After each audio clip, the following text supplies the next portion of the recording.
Welcome to Durwang creative studio. Durwang की कहानियां। गांव और शहर की बेटी का माँ के लिए प्यार।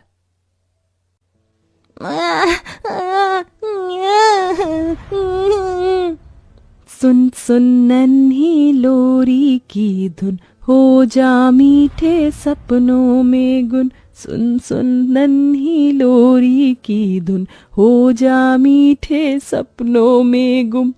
तारी रा रा रम, रा रा रा रा रम। जलते हुए लालटेन की मध्यम रोशनी में वो गरीब माँ अपनी दो बेटियों के साथ झोपड़ी में बैठी थी, जिसके पति की जलती चिता की आग अभी ठंडी भी नहीं हुई थी। गोद में 2 दिन की बच्ची थी। लगता है इसे भूख लगी है, मगर दूध भी नहीं। एक रोटी तो रखिए, वही खा लेती हूँ, थोड़ा दूध आ जाएगा। जैसी सुलोचना वो रोटी उठाती है, तभी 3 साल की नंदिता वो रोटी मांग लेती है।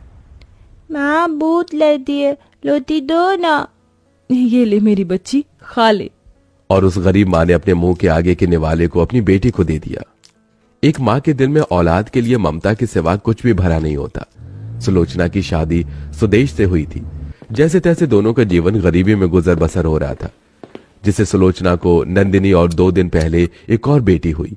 मगर दुर्भाग्यवश एक हादसे में सुदेश की मौत हो गई। उसने उस परिवार को तिनके की तरह बिखेर दिया।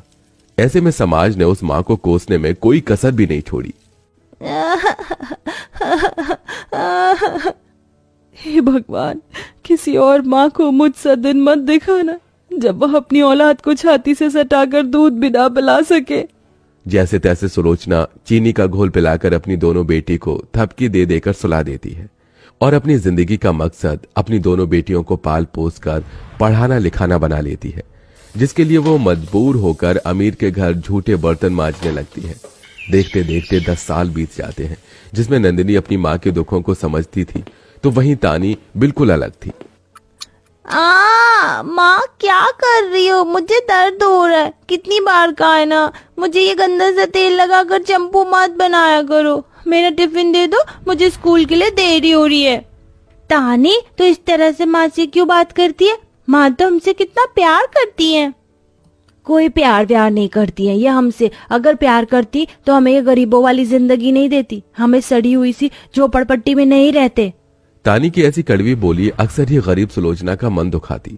उस रोज तानी जब स्कूल में अपने खाने का टिफिन देखती है तो आलू की भुजिया देखकर पिनक जाती है। तभी उसके साथ बेंच पर बैठी रितु ने कहा, देखो देखो, आज भी इसकी गरीब माँ ने रोज की तरह आलू की भुजिया दी है। बेचारी गरीब कहीं की। उस रोज तानी तिलमिलाई हुई घर आती है, फिर भी सुलोचना अपनी थकान को छिपाकर मुस्कुराती है। अरे आ गई मेरी प्यारी बिटिया। तानी टिफिन को झनाक से पटक कर अपनी माँ को कोसने लगी। कैसी गरीब माँ हो तुम, रोज रोज आलू की भुजिया और रोटी दे देती हो। तुम्हारी वजह से आज मेरे दोस्तों के बीच मेरा कितना मजाक उड़ा, पता है? उनकी माँ उन्हें मटर पनीर बनाकर देती है। तानी मेरी बहन, माँ हमको पढ़ाने लिखाने के लिए कितनी मेहनत कर रही हैं। तो कौन सा उपकार कर रही हैं? महलों सी जिंदगी थोड़ी दे रही है इस झोपड़ी में। सर्दी में ठिठुरते रहो और गर्मी में सड़ते रहो। जब गरीबी ही देनी थी तो पैदा क्यों किया? तानी के उस सवाल ने उस गरीब माँ के मन को छलनी छलनी कर दिया। मैं एक अच्छी माँ नहीं बन पाई। तभी डबडबाई आंखों से नंदिनी ने सुलोचना को देखते हुए कहा, माँ मुझे नहीं पढ़ना, मैं भी आपके साथ काम करूंगी। दिन गुजरता गया। नंदिनी ने पूरे घर की जिम्मेदारी संभाल ली और सुलोचना अब बर्तन मांजने के साथ कोठी में रोटी बनाने का काम भी करने लगती है, ताकि वो अपनी दोनों बेटी को हर खुशी दे सके। हालांकि तानी को कपड़े लत्ते से लेकर हर चीज मांगते ही मिल जाती, पर नंदिनी कुछ भी नहीं मांगती। मगर कहते हैं ना, दुखों में पली औलाद बड़ी दिमागदार होती है। कुछ दिनों बाद गांव में सरकारी सिलाई सेंटर खुल गया। माँ, गांव में सरकारी सेंटर खुला है, वहाँ पर फ्री में सिलाई और मेहंदी सिखाया जा रहा है, मैं भी सीख लूं। तभी तानी ने इतराते हुए कहा, दीदी तुम यही गंवारों वाले काम सीख सकती हो, पढ़ाई तो तुमसे हो ही नहीं। हाँ। कुछ दिन बाद तानी ने 12वीं पास कर ली और कहा, माँ मैं आगे की पढ़ाई के लिए शहर जा रही हूँ, पर बेटी मैं तेरे बिना कैसे रहूंगी? माँ शहर में नौकरी लगते ही मैं आप दोनों को बुला लूंगी। मेरा भी मन नहीं है आपसे दूर जाने का। मगर जाना होगा। असल में तानी ने अपनी गरीब माँ के ममता भरे दिल से दाव खेला था, जिसमें सुलोचना ने कर्जा लेकर तानी को शहर भेज दिया, जहां तानी पूरी तरह शहर के रंग में रंग गई। वहीं दिन रात ठंड में सुलोचना दरवाजे पर बैठी रहती। डाक बाबू, शहर से मेरी बेटी की कोई चिट्ठी आई है क्या? नहीं चाची, कोई चिट्ठी नहीं आई। तभी मनोरमा ने कहा, अरे सुलोचना, एक बार जिसको शहर की हवा लग जाती है उसे रिश्ते नाते नहीं दिखते। भूल बैठी तेरी बेटी, तभी तो जाने के बाद एक बार भी पूछने नहीं आई कि तू जिंदा भी है कि मर गई। बड़ा आस लगाया था तूने अपनी शहरी बेटी, देख लिया नतीजा। मनोरमा ताने मानकर चली गई, जिसे सुन सुलोचना रोती रही। मेरी बेटी अपनी इस गरीब माँ को नहीं बिसार सकती।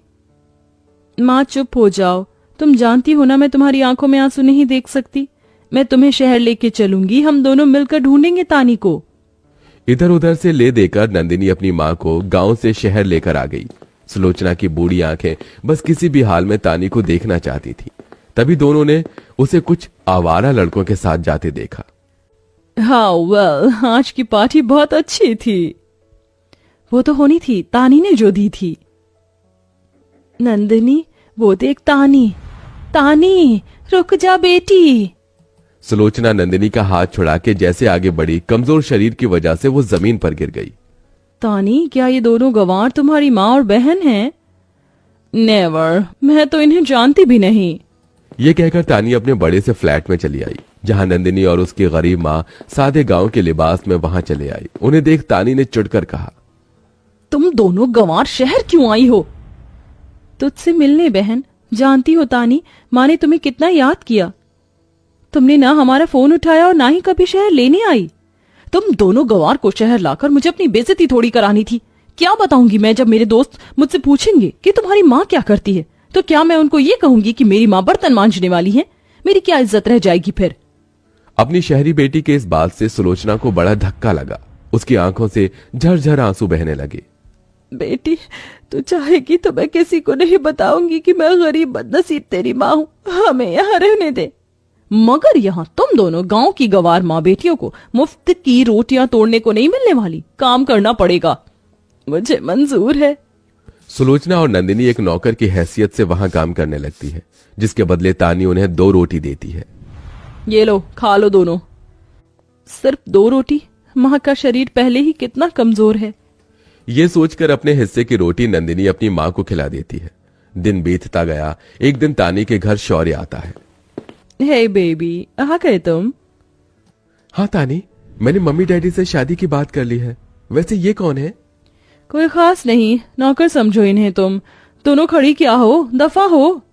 बेटा, तुम कुछ चाय पानी लोगे? तानी अपनी माँ और बहन को आंखें दिखाकर भेज देती है और किचन में आकर उन्हें धमकाने लगती है। इधर शौर्य कुछ अलग सोच में होता है।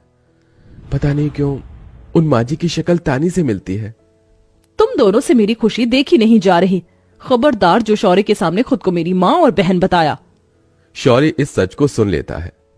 क्या ये तुम्हारी माँ और बहन है? फिर इनके साथ ऐसा बर्ताव क्यों कर रही हो तुम? क्योंकि इन्हें कपड़े लत्ते पहनने का ढंग नहीं और ना ही बोल चाल का। ये कहीं से भी नहीं लगती मेरी माँ और बहन। तानी, मुझे नहीं पता था कि तुम्हारी सोच इतनी छोटी होगी। अरे, जिस माँ ने तुम्हें दूध पिलाया, पाला पोसा, तुम्हें आज इन्हें अपना कहते शर्म आ रही है? और अपनी जिस माँ और बहन को तुम गवार कह रही हो ना, तुम्हें इस शहर में भेजने और अच्छी जिंदगी जीने के लिए ही वो आज इन हालातों में है। शौर्य की झड़प सुनकर तानी का घमंड मिट गया।